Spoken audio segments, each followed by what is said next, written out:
Hello there, crafties. Thanks for stopping by my junk journal, Jewels and Gems crafting channel. I want to share my progress on the hashtag 52 tags handmade about learning how to sew. At least for me, I'm learning how to sew, hand sew. So I review my tags once a month. And so now I've been made to feel a little leery about that because my daughter says that no one cares about what you've done 4 weeks ago.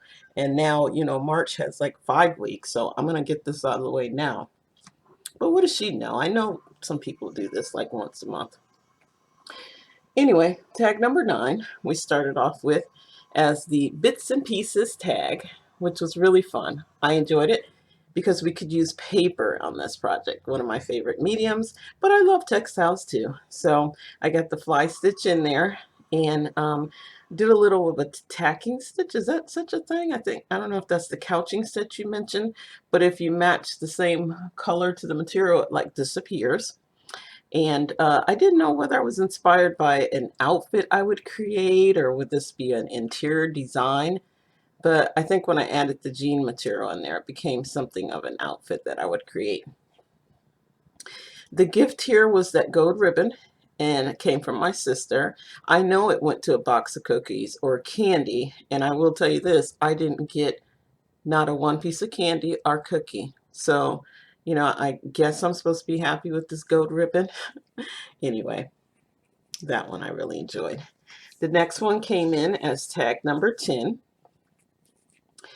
And when Ann was giving the prompt video to this one, my mind was going to some of the people who were just getting their electricity, which had been a while here in Texas for some people.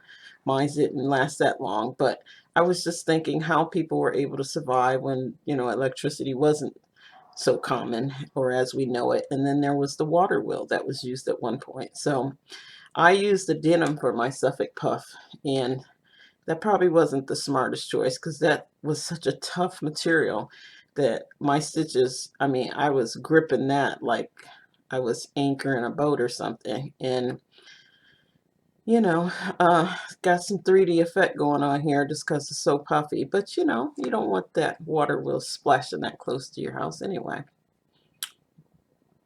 The material I have for water is blue. I probably should have kept it at that and used glue because I did a running stitch to try to create like wave, but that's not happening.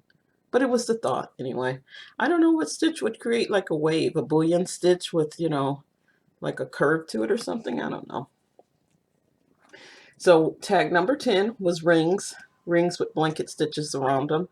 And that was fun because I could not find one ring, but somewhere in a junk drawer or box, I forget, there was a key ring that I found. And my needle was too long to go in and out of this little circle, so I used my hand. And then the stitches started twirling, so it reminds me of like a macrame item I made, plant holder or something.